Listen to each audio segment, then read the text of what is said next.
بسم الله الرحمن الرحيم.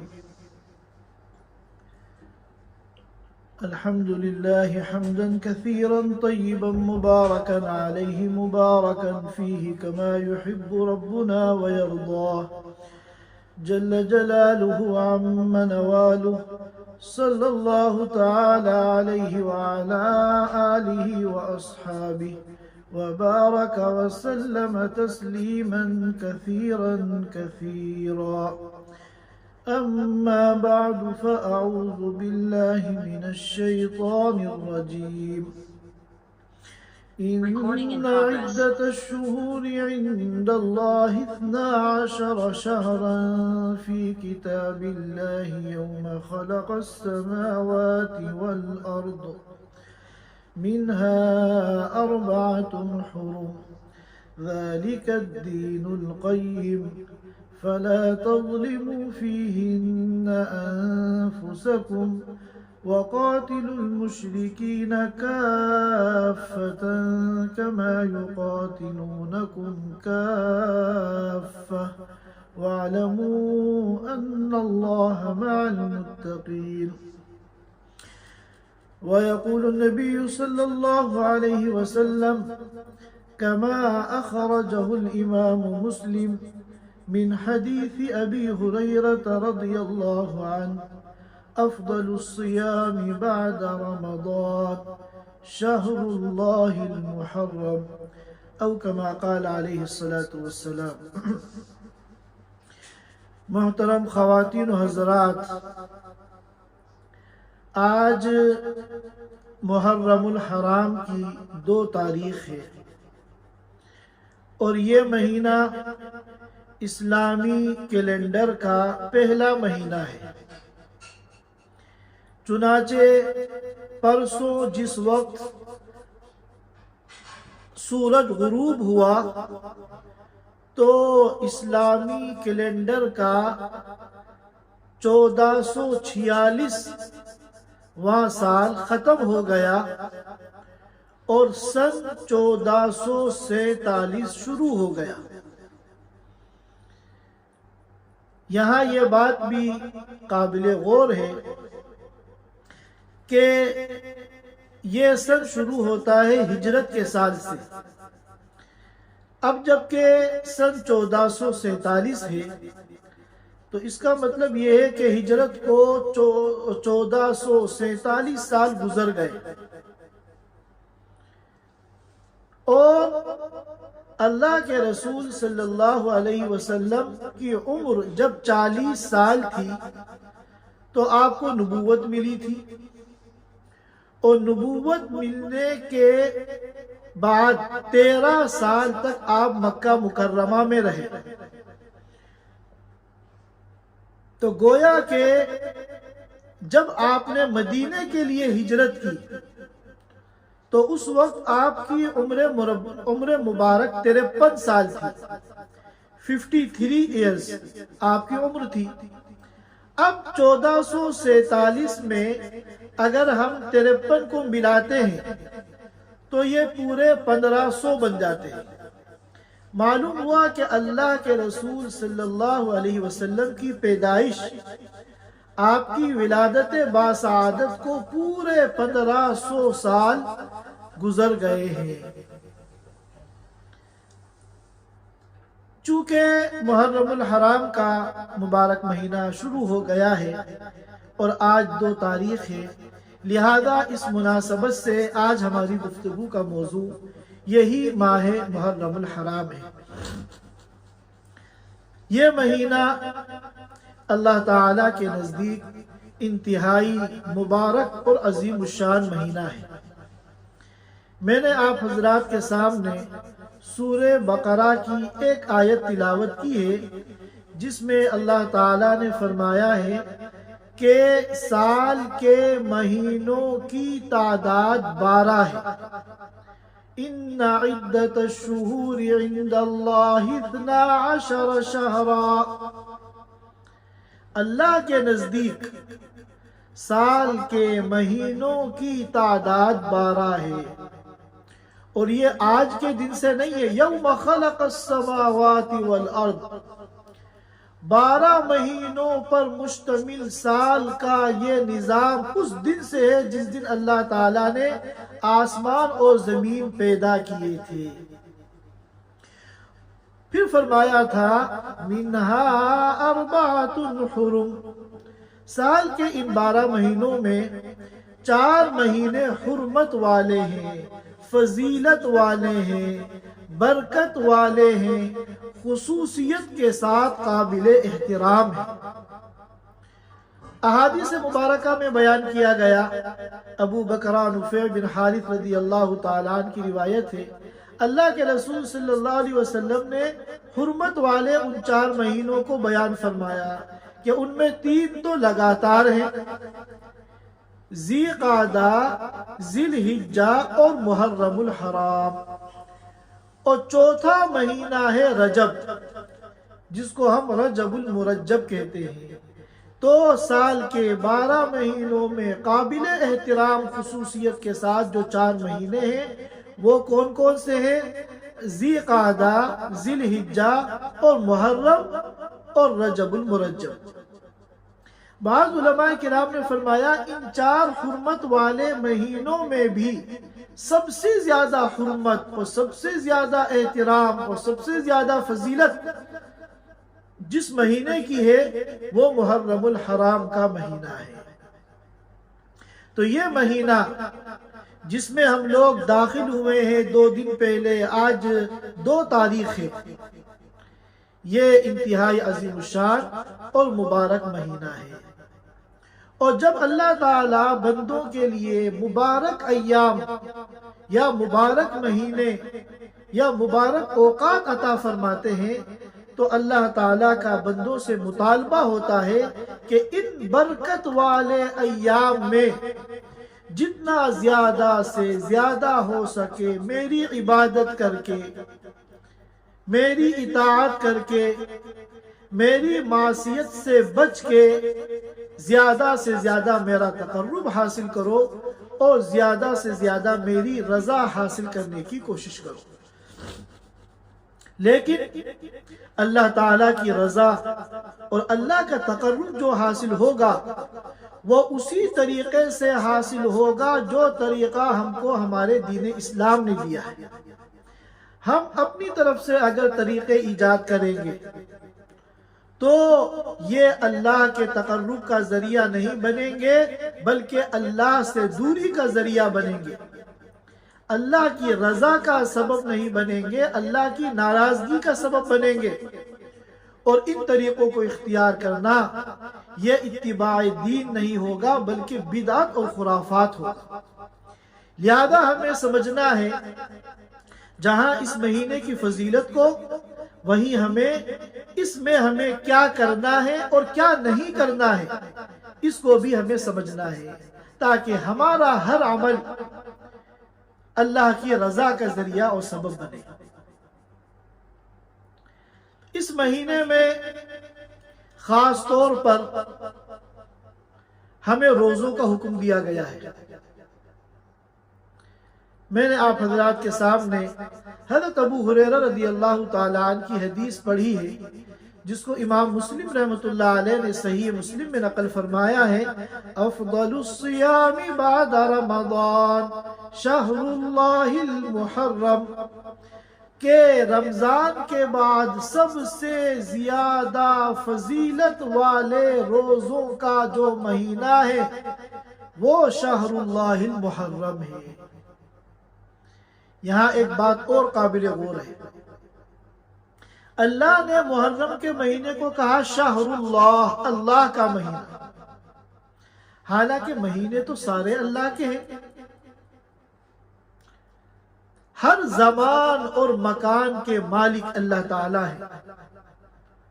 کوئی مہینہ سال کا ایسا نہیں جو اللہ کا نہ ہو، اور کائنات کی کوئی جگہ اور کوئی مقام ایسا نہیں جو اللہ کا نہ ہو، سب کچھ اللہ کا ہے۔ تو پھر یہاں محرم کے مہینے کو شہر اللہ کیوں کہا؟ اللہ کا مہینہ۔ تو اس کا جواب یہ ہے کہ محرم کے مہینے کی اللہ کی طرف جو نسبت کی گئی ہے وہ اس مہینے کی خصوصیت اور فضیلت کو ظاہر کرنے کے لیے، یہ ثابت کرنے کے لیے نہیں کہ دوسرے جو 11 مہینے ہیں سال کے وہ اللہ کے نہیں ہیں۔ اور یہ اسی طرح ہے جس طرح کہ کسی کے 8-10 بیٹے ہوں اور ان میں ایک بڑا ہونہار، محنتی، با اخلاق، فرما بردار، با ادب اپنے ماں باپ کا خدمت گزار ہو، تو ان تمام اپنے بیٹوں کے سامنے وہ اس اپنے بیٹے کو سینے سے لگا کے کہتا ہے کہ میرا بیٹا تو یہ ہے۔ اس کا مطلب یہ نہیں ہوتا کہ دوسرے جو 8 کھڑے ہوئے ہیں وہ اس کے بیٹے نہیں ہیں۔ اس کا مقصد اس کی خصوصیت کو بیان کرنا ہوتا ہے کہ یہ جو بیٹا ہے یہ میرے لیے اسپیشل ہے۔ تو اللہ تعالیٰ کی طرف یہاں محرم کی نسبت کی گئی کہ اللہ کا مہینہ محرم رمضان کے بعد سب سے زیادہ روزوں کی فضیلت والا مہینہ ہے۔ اور یہاں رک کر ایک غلط فہمی کو دور کر لیں۔ بہت سے عوام اپنی جہالت کی وجہ سے یہ سمجھتے ہیں کہ محرم کا مہینہ نعوذ باللہ منحوس ہے۔ جب عقل پہ پردے پڑتے ہیں تو انسان پھر الٹا چلتا ہے۔ جس مہینے کو اللہ تعالیٰ برکت والا مہینہ کہہ رہے ہیں، حرمت اور فضیلت والا مہینہ کہہ رہے ہیں، اور جس مہینے کو اسپیشل قرار دے رہے ہیں کہ میرا مہینہ تو یہ ہے، ہم اس کو منحوس سمجھ رہے ہیں، الٹی ہی چال چلتے ہیں، دیوانے گانے عشق آنکھوں کو بند کرتے ہیں دیدار کے لیے۔ چنانچہ آج بھی بہت سے عوام اس مہینے میں اپنے بچوں کی شادی نہیں کرتے۔ جب رشتہ طے ہوتا ہے اور شادی کی تاریخیں طے ہوتی ہیں تو یہ دیکھا جاتا ہے دیکھو اس محرم کا مہینہ تو نہیں ہے۔ اگر مہینہ محرم کا ہے تو پھر تاریخیں آگے پیچھے کرتے ہیں، اور وہ یہ سمجھتے ہیں کہ محرم کے مہینے میں اگر ہمارے بچوں کی شادی ہوگی تو نعوذ باللہ اس مہینے کے منحوس اثرات ہمارے بچوں کی ازدواجی زندگی پر پڑیں گے اور یہ شادی ناکام ہو جائے گی۔ اسی طرح بعض لوگوں کا یہ خیال ہے کہ شادی کے بعد جب پہلا محرم آتا ہے تو ہماری جو بیٹی ہے وہ سسرال میں نہیں ہونی چاہیے۔ اگر شادی کے بعد آنے والے پہلے محرم میں ہماری بیٹی سسرال میں ہوگی تو اس کے غلط اثرات اس کی شادی شدہ زندگی پر پڑیں گے۔ چنانچہ محرم آنے سے پہلے وہ اپنی بیٹی کو سسرال سے میکے لے آتے ہیں۔ یہ کتنی بڑی جہالت کی بات ہے۔ اگر ہم سیرت کا مطالعہ کریں تو اللہ کے رسول صلی اللہ علیہ وسلم کا نکاح حضرت خدیجہ رضی اللہ تعالی عنہا سے محرم کے مہینے میں ہوا۔ اللہ کے رسول صلی اللہ علیہ وسلم کا نکاح حضرت صفیہ رضی اللہ تعالی عنہا سے محرم کے مہینے میں ہوا۔ ام کلثوم رضی اللہ تعالی عنہا کا نکاح ایک روایت کے مطابق محرم کے مہینے میں ہوا۔ حضرت فاطمہ رضی اللہ تعالی عنہا کا نکاح حضرت علی رضی اللہ تعالی عنہ سے ایک قول کے مطابق محرم کے مہینے میں ہوا۔ اگر نعوذ باللہ یہ مہینہ منحوس ہوتا تو اللہ کے رسول صلی اللہ علیہ وسلم خود اپنا نکاح اور خود اپنی لخت جگر نور نظر جانے پدر فاطمہ رضی اللہ تعالی عنہا کا نکاح اس مہینے میں کیوں کرتے؟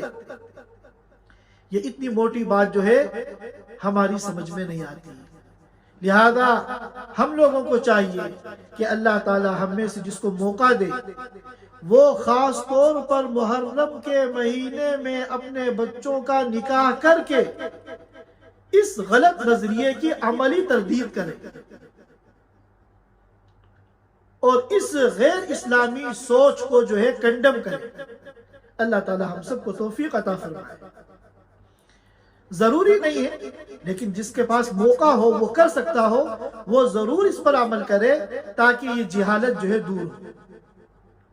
اور یہ جو محرم الحرام ہے، یہ پورا مہینہ برکت والا ہے، اور خاص طور پر اس کی جو 10 تاریخ ہے، 10 محرم الحرام، جس کو ہم عاشورہ کہتے ہیں، یہ دن اس کی خصوصی الگ سے فضیلت ہے۔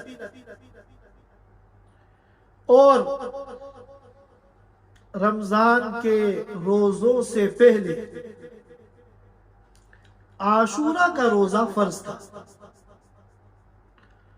اور جب رمضان کے روزوں کی فرضیت آئی تو عاشورہ کے روزے کی فرضیت تو منسوخ ہو گئی، لیکن اس کا استحباب، اس کی سنیت، اس کی فضیلت اور اس کی خصوصیت باقی رہی۔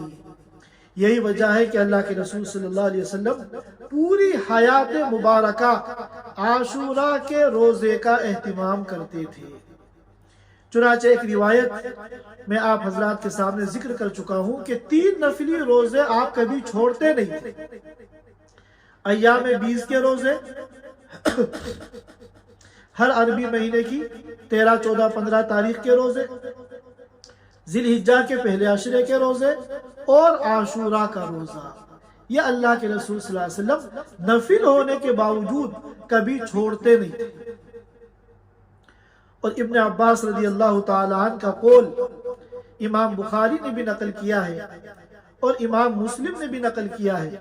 وہ فرماتے ہیں کہ جس دن کے روزے کا میں نے اللہ کے رسول صلی اللہ علیہ وسلم کو سب سے زیادہ اہتمام کرتے ہوئے دیکھا، وہ عاشورہ کے دن کا روزہ ہے۔ اور جس مہینے کے روزوں کا سب سے زیادہ اہتمام کرتے ہوئے میں نے اللہ کے رسول صلی اللہ علیہ وسلم کو دیکھا، وہ رمضان کے مہینے کے روزے ہیں۔ یہی وجہ ہے کہ سلف صالحین کے بارے میں منقول ہے کہ وہ عاشورہ کے دن اپنے بچوں کا بھی روزہ رکھواتے تھے۔ خود تو اہتمام کرتے ہی تھے، مگر جو بچے ہیں، نابالغ ہیں، ان کو بھی وہ روزے رکھواتے تھے تاکہ ابھی سے ان کے دل میں عاشورہ کے روزے کی اہمیت بیٹھ جائے، اور پھر جب وہ بڑے ہو تو زندگی بھر پابندی کے ساتھ، اہتمام کے ساتھ عاشورہ کا روزہ رکھیں۔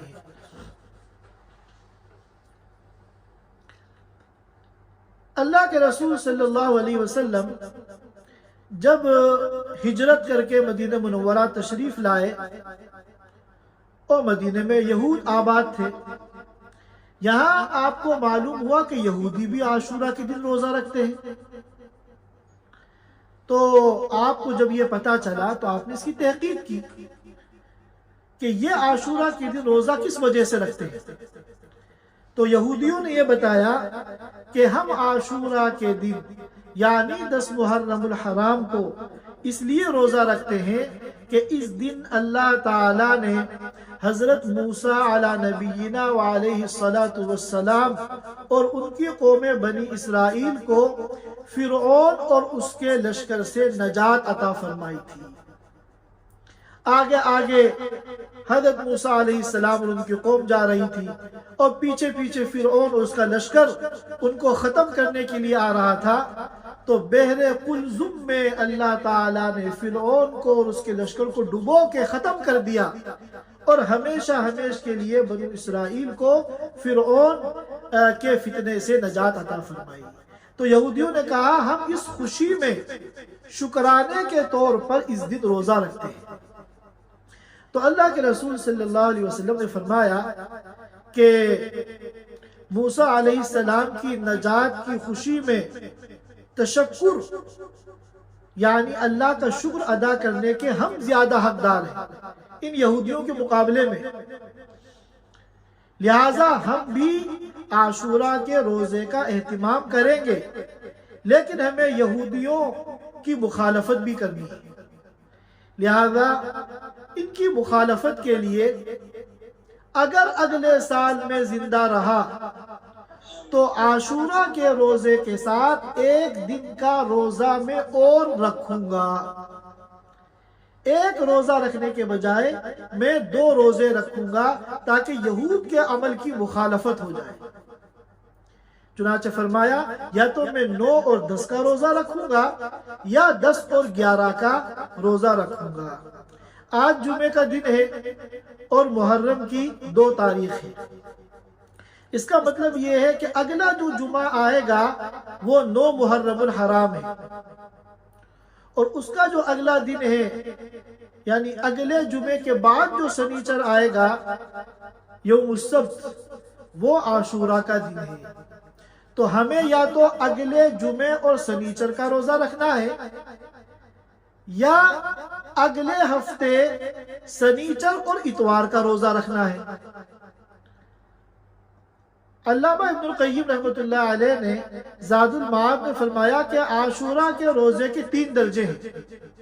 سب سے افضل درجہ تو یہ ہے کہ آپ تینوں دن روزہ رکھ لیں، 9، 10 اور 11، یعنی آنے والا اس کے بعد جو جمعہ ہے، جمعہ، سنیچر، اتوار۔ اور دوسرا درجہ ہے کہ آپ روزے رکھیں 9 اور 10، جمعہ اور سنیچر۔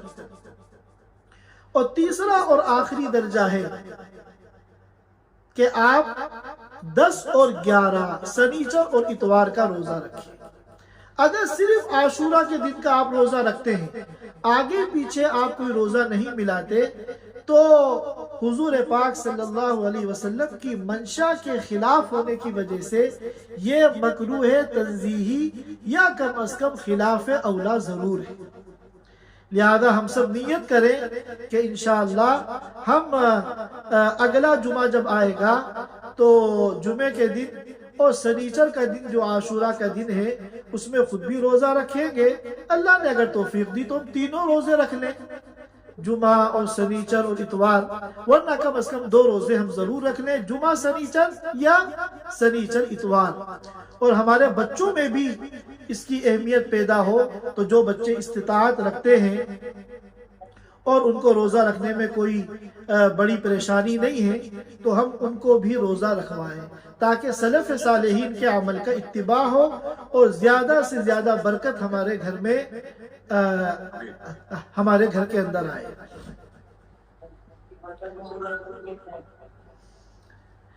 اسی طرح یہاں پر ایک بات اور سمجھنے کی ضرورت ہے، وہ یہ ہے کہ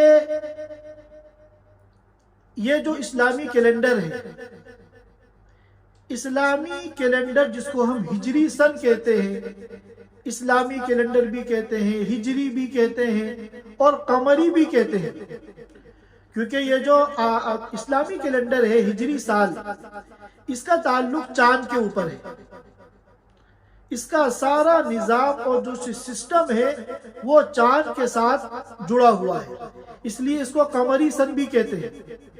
اور یہ جو انگریزی سال ہے جس کے مہینے جنوری، فروری، مارچ، اپریل وغیرہ ہے، اس کا تعلق جو ہے سورج کے ساتھ ہے، اس لیے اس کو شمسی سن بھی کہتے ہیں۔ اور چونکہ وہ عیسیٰ علیہ السلام کی ولادت سے شروع ہوتا ہے اس لیے اس کو میلادی سن بھی کہتے ہیں۔ تو یہ جو اسلامی کیلنڈر ہے اور یہ جو انگریزی کیلنڈر ہے، ان دونوں میں تقریباً 10 دن کا فرق ہے۔ ہجری جو سال ہوتا ہے اسلامی کیلنڈر، اس کے تقریباً 355 دن ہوتے ہیں، اور انگریزی جو سال ہوتا ہے جنوری، فروری، اس کے 365 دن ہوتے ہیں۔ تو انگریزی سال اسلامی سال کے مقابلے میں 10 دن بڑا ہوتا ہے۔ یہ نظام کب قائم ہوا؟ یہ نظام قائم ہوا حضرت عمر بن خطاب رضی اللہ تعالیٰ عنہ کے زمانے میں، ورنہ اللہ کے رسول صلی اللہ علیہ وسلم کے زمانے میں یہ مہینے تو تھے، محرم، صفر، ربیع الاول، ربیع الثانی، جمادی الاولی، جمادی الثانیہ، رجب، شعبان، رمضان، شوال، ذی قعدہ اور ذی الحجہ، لیکن 2 باتیں نہیں تھیں۔ ایک بات تو یہ نہیں تھی کہ پہلا سن کون سا ہے، دوسرا کون سا ہے، تیسرا کون سا ہے، چوتھا کون سا ہے، یہ کوئی ترتیب قائم نہیں تھی۔ چنانچہ مہینہ بتانے کے لیے کسی واقعے کا تو مہینہ تو ذکر کر دیتے تھے 12 مہینوں میں سے جو بھی ہوتا تھا، لیکن چونکہ سن کا نظام قائم نہیں ہوا تھا، اس لیے عام الفیل جو ایک مشہور واقعہ مکے میں پیش آیا تھا، ابرہہ نامی ایک بادشاہ بیت اللہ کو منہدم کرنے کے لیے آیا تھا اور پھر وہ اللہ کے عذاب میں مبتلا ہو کر تباہ و برباد ہوا، جس کے سلسلے میں پوری سورت اللہ تعالیٰ نے قرآن پاک میں نازل کی، الم تری کیف فعل ربک باصحاب الفیل الم یجعل کیدہم فی تضلیل الی آخر السورہ۔ تو لوگ اس طرح واقعہ بیان کرتے تھے کہ عام الفیل سے 1 سال پہلے، یا عام الفیل سے 5 سال پہلے، یا عام الفیل سے 10 سال پہلے، یا عام الفیل کے 1 سال بعد، یا عام الفیل کے 10 سال بعد، اس طرح سب بیان کرتے تھے۔ اسی طرح یہ مہینے تھے، مگر ان مہینوں میں یہ نہیں پتا تھا کہ سال کس مہینے سے شروع ہوگا اور کس مہینے پہ ختم ہوگا۔ تو اس وجہ سے تاریخیں بیان کرنے میں بڑی پریشانی پیش آتی تھی۔ سن 17 ہجری میں دور نبوی چلا گیا، دور صدیقی آیا، دور صدیقی بھی چلا گیا، دور فاروقی میں سن 17 ہجری میں ایک واقعہ پیش آیا۔ حضرت عمر رضی اللہ تعالیٰ عنہ نے ایک خط لکھا، ایک فرمان جاری کیا ابو موسیٰ اشعری رضی اللہ تعالیٰ عنہ کے نام، جو بصرہ کے گورنر تھے۔ ان کے پاس جب وہ امیر المومنین کا مکتوب آیا تو اس میں شعبان لکھا ہوا تھا، تاریخ ہوگی اور مہینہ شعبان۔ سن کون سا ہے یہ تو اس میں نہیں تھا، کیونکہ سن کا نظام ہی مرتب نہیں ہوا تھا۔ تو جواباً ابو موسیٰ اشعری رضی اللہ تعالیٰ عنہ حضرت عمر بن خطاب رضی اللہ تعالیٰ عنہ کو لکھا اور اس میں یہ مطالبہ کیا کہ ایک اسلامی کیلنڈر قائم کرنا چاہیے۔ آپ کا خط آتا ہے ہمارے پاس، اس میں شعبان لکھا ہوا ہوتا ہے، اب ہمیں یہ نہیں پتا کہ یہ اس سال کا شعبان مراد ہے یا پچھلے سال کا شعبان مراد ہے۔ تو ایک کیلنڈر مرتب ہونا چاہیے جس میں سن کی بھی تعین ہو۔ چنانچہ عمر رضی اللہ تعالیٰ عنہ کو یہ رائے پسند آئی، آپ نے صحابہ کرام کو جمع کیا اور مشورہ کیا، اور ان کے مشورے سے پھر یہ نظام قائم کیا کہ ہجرت کے سال سے ہمارا سن شروع ہوگا۔ جس سال ہجرت ہوئی تھی وہ ہمارے اس اسلامی کیلنڈر کا پہلا سال ہے، جس کے گزرتے گزرتے گزرتے گزرتے 1446 سال گزر گئے ہیں، اور اب 2 دن پہلے 1447واں سال شروع ہو گئے۔ اور مہینوں کی ترتیب اس طرح کی کہ محرم جو ہے پہلا مہینہ ہوگا اور ذی الحجہ آخری مہینہ ہوگا۔ تو یہ ہمارے اسلامی کیلنڈر کی تاریخ ہے۔ یہاں پر ایک بات اور قابل غور ہے، بہت سے لوگ یہ سمجھتے ہیں کہ عاشورہ کے دن کی جو فضیلت ہے یہ حضرت حسین رضی اللہ تعالی عنہ کی شہادت کی وجہ سے، جیسا کہ آپ حضرات جانتے ہیں کہ سن 60 ہجری میں کربلا کے میدان میں انسانی تاریخ کا ایک انتہائی المناک اور افسوسناک واقعہ پیش آیا۔ اس واقعے کی جتنی مذمت کی جائے وہ کم ہے، اور اس المناک واقعے کے مجرمین پر جتنی تنقید کی جائے کم ہے۔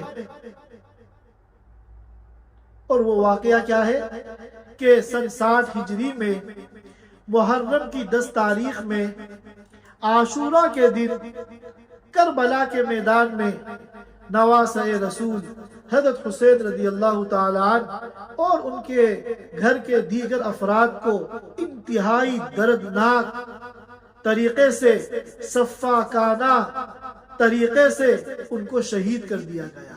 ان کی اس مظلومانہ شہادت پر جتنا افسوس کیا جائے یہ کم ہے، لیکن ایک خاص فرقے نے اس شہادت حسین کے واقعے کو بنیاد بنا کر ایک بدعات اور خرافات کا ایک بہت لمبا چوڑا چارٹ تیار کیا، اور پھر اس کو اسلام کے پہلو سے پیش کرنے کی کوشش کی، حالانکہ اسلام کا ان باتوں سے کوئی تعلق نہیں ہے۔ اس مذہب کے ماننے والے اپنے مذہب کے مطابق اپنی مذہبی رسومات پر عمل کرتے ہیں، ماتم کرتے ہیں، نوحہ کرتے ہیں، تعزیے نکالتے ہیں اور مرثیے پڑھتے ہیں، اپنے کو زد و کوب کرتے ہیں، یہ وہ جانے، ان کا عمل جانے۔ لیکن افسوس یہ ہے کہ بہت سے مسلمان بھی ان کی دیکھا دیکھی ان کاموں میں شریک ہوتے ہیں، حالانکہ یہ سب بدعات ہیں، خرافات ہیں، اسلام سے ان کا کوئی تعلق نہیں ہے۔ کسی کے غم میں شریک ہونے کے لیے اپنے کو مارنا اور اپنے جسم کو لہو لہان کرنا یہ گناہ ہے، یہ حرام ہے۔ اس لیے کہ یہ جو ہماری باڈی ہے ہم اس کے مالک نہیں ہیں، یہ جو ہمارا جسم ہے اللہ نے ہمیں اپنے اس جسم کا مالک نہیں بنایا، ہمارے اس جسم کے مالک اللہ ہے، اور یہ جسم ہمارے پاس امانت ہے۔ اب اگر ہم اپنے اس جسم کو نقصان پہنچاتے ہیں تو یہ امانت میں خیانت ہے، اللہ تعالیٰ کے یہاں ہمیں اس کا جواب دینا پڑے گا۔ یہی وجہ تو ہے کہ خودکشی کرنا حرام ہے، کہ بھئی حرام کیوں ہے؟ اپنے ہی کو تو مار رہا ہے، کسی دوسرے کو تو نقصان نہیں پہنچا رہا۔ اسی طرح اپنے کسی عضو کو نقصان پہنچانا حرام ہے، کیوں؟ اس لیے کہ ہم اپنے جسم کے مالک نہیں ہیں، یہ جسم جو ہے ہمارے پاس امانت ہے۔ اسی لیے اللہ کے رسول صلی اللہ علیہ وسلم نے فرمایا اِنَّ لِجَسَدِكَ عَلَيْكَ حَقًّا، کہ یہ جو تمہارا جسم ہے اس کے حقوق ہیں تمہارے اوپر، اور ان حقوق کو ادا کرنا تمہارے اوپر لازم اور ضروری ہے۔ اگر تم ان حقوق کی پامالی کرو گے، اپنے جسم کی حق تلفی کرو گے، تو قیامت کے دن تمہیں اس کا جواب دینا پڑے گا۔ تو باہر کیف میں یہ کہہ رہا تھا کہ بہت سے لوگ یہ سمجھتے ہیں کہ عاشورہ کی جو فضیلت ہے وہ شہادت حسین کی وجہ سے، یہ انتہائی بڑی غلط فہمی ہے۔ حقیقت یہ ہے کہ حقیقت اس کے برعکس ہے، عاشورہ کی جو فضیلت ہے وہ شہادت حسین کی وجہ سے نہیں ہے، البتہ شہادت حسین چونکہ عاشورہ میں ہوئی ہے اس وجہ سے شہادت حسین کی فضیلت عاشورہ کی وجہ سے بڑھ گئی ہے، کیونکہ شہادت حسین کا واقعہ تو 60 ہجری میں پیش آیا ہے، اور یہ عاشورہ کا دن تو مقدس تھا حضور صلی اللہ علیہ وسلم کے زمانے میں، لہذا عاشورہ کی فضیلت شہادت حسین کی وجہ سے نہیں ہو سکتی۔ اسی طرح کچھ باتیں ایسی ہیں جو ہمارے واعظین اور مقررین جب عوام کے درمیان تقریر کرتے ہیں تو اپنی باتوں میں نمک مرچ بڑھانے کے لیے اور دلچسپی کا سامان فراہم کرنے کے لیے اس دن کے متعلق بہت سی ایسی باتیں بیان کرتے ہیں جس کا ہمارے دین میں کوئی ثبوت نہیں ہے، ان کی کوئی اصل نہیں ہے، وہ بے بنیاد باتیں ہیں اور من گھڑت باتیں۔ مثلا یہ مشہور ہے کہ آدم علیہ السلام کی توبہ جس دن قبول ہوئی تھی وہ عاشورہ کا دن تھا۔ اسی طرح مشہور ہے ابراہیم علیہ السلام کو جس دن آگ سے نجات ملی وہ عاشورہ کا دن تھا۔ اسی طرح نوح علیہ السلام کی کشتی طوفان کے تھپیڑوں سے ٹکراتے ہوئے جودی پہاڑ پر آ کے ٹکی، جس کو قرآن نے کہا وَاسْتَوَتْ عَلَى الْجُودِ، وہ عاشورہ کا دن تھا۔ اسی طرح مشہور ہے کہ یوسف علیہ السلام جس دن جیل سے رہا ہوئے وہ عاشورہ کا دن تھا۔ اسی طرح مشہور ہے کہ یونس علیہ السلام مچھلی کے پیٹ سے جب باہر نکلے اور مچھلی کے پیٹ کے اندھیروں سے ان کو نجات ملی وہ عاشورہ کا دن تھا۔ یہ ساری باتیں بے اصل ہیں، اس کا ہمارے دین سے کوئی تعلق نہیں ہے۔ صرف ایک بات ثابت ہے جو احادیث صحیحہ سے ثابت ہے، اور وہ یہ ہے کہ جس دن موسیٰ علیہ السلام کو اللہ نے فرعون سے نجات عطا فرمائی، فرعون کو بحر قلزم کے اندر ڈبو کر وہ عاشورہ کا دن تھا۔ صرف یہ ایک بات صحیح ہے، باقی یہ تمام باتیں جو مقررین اپنی تقریروں میں نمک مرچ لگانے کے لیے بیان کرتے ہیں اور سیدھے سادے عوام اس کو اپنے دین کا حصہ اور قرآن و حدیث کی باتیں سمجھنے لگتے ہیں، یہ تمام باتیں غلط ہیں۔ یہ چند باتیں تھیں اس مہینے کے متعلق اور عاشورہ کے متعلق جو آپ حضرات کے سامنے عرض کرنی تھی۔ اور ایک حدیث ہے، اللہ کے رسول صلی اللہ علیہ وسلم نے فرمایا کہ عاشورہ کے دن جو اپنے گھر والوں اور ماتحتوں کے لیے رزق میں وسعت کرے گا، یعنی روزانہ جیسا کھلاتا ہے پلاتا ہے، عاشورہ کے دن کچھ زیادہ خاص جو ہے اچھا سے اچھا کھلا دے گا، تو پورے سال اللہ تعالیٰ اس کے رزق میں برکت دے گے۔ یہ ایک حدیث ہے مگر متکلم فی، اس کی سند پر کلام ہے۔ بعض لوگ اس فضیلت کو مانتے ہیں اور بعض اس کا انکار کرتے ہیں، لہذا علماء نے فرمایا کہ اگر کوئی اس پر عمل کر لے تو کوئی حرج نہیں ہے۔ اللہ کی ذات سے امید ہے کہ اللہ تعالیٰ عاشورہ کے دن اگر کوئی اپنے بیوی بچوں کو اور جو ماتحت ملازمین وغیرہ ہیں ان کو اچھا سے اچھا کھلائے گا پلائے گا تو اللہ کی ذات سے امید ہے اللہ سال بھر اس کے رزق میں برکت دیں گے۔ لیکن چونکہ یہ حدیث کوئی اعلیٰ درجے کی صحیح نہیں ہے، لہذا اگر کوئی اس پر عمل نہیں کرتا یا اس فضیلت کو نہیں مانتا تو ہم اس کو غلط نہیں کہہ سکتے۔ اللہ تعالیٰ ہم سب کو کہنے سننے سے زیادہ عمل کی توفیق عطا فرمائے۔ وآخر دعوانا الحمدللہ رب العالمین۔ Thanks for watching. Don't forget to like, comment, share and subscribe to Al Wahid channel.